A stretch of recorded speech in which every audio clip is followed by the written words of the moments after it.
नमस्कार, मी विनय पोद्दार तुम्हा सर्वांचं स्वागत करत आहे परत विनिंग टॉक्समध्ये.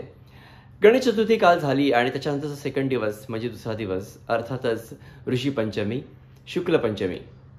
ऋषींना आपल्या जीवनामध्ये आधुनिक आणि इव्हन पौराणिक काळामध्ये अनन्यसाधारण असं महत्त्व दिलेलं आहे आणि त्यांचीच थोडीशी ही छोटीशी कथा.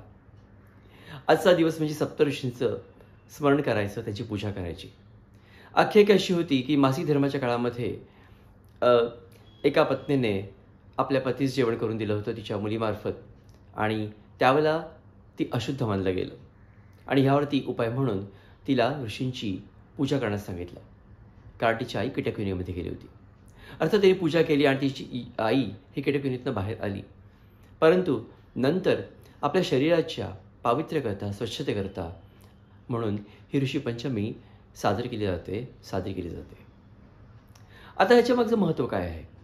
मी नेहमीच म्हणत आलो की आपल्या पौराणिक काळातल्या काही गोष्टी आहेत, रूढी आहेत, कहाण्या आहेत, त्याला एक शास्त्रीय बेस देखील आहे आणि तो जाणून घेणं आवश्यक आहे.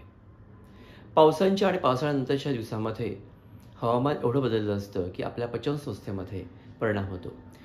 सभोवताली कीटक, जंतू, जीवाणू यांचा प्रादुर्भाव असतो.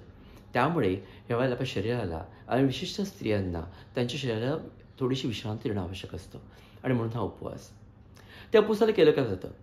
त्या शुद्ध स्नान करून त्यानंतर ऋषींच्या प्रतिमेचं पूजन केलं जातं, उपवास ठेवला जातो. त्यावेळेला खायला जातं काय?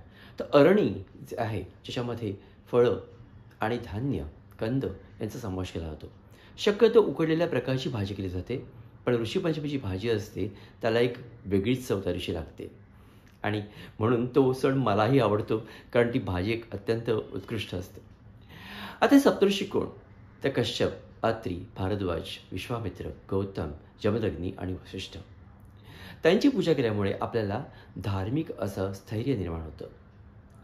ऋषीपंचमीच्या दिवशी आपण जी पूजा करतो त्याला एक मुहूर्त काळ पण असतो आणि आजचा मुहूर्त आहे 11:05 ते दुपारी 1:39 आणि म्हणूनच तुम्ही या ऋषीपंचमीच्या या अलभ्य काळाचा लाभ घ्या आणि पूजा करा ऋषींची. ऋषितुल्य जीवन हे जगणं आपल्याला अशक्य आहे कदाचित, पण ऋषींची जी मनोधारणा आहे ती आपल्या जीवनामध्ये जीवनधारणा म्हणून आणणं आवश्यक आहे आणि म्हणूनच हा मोठा ऋषीपंचमीचा उपवास. नमस्कार.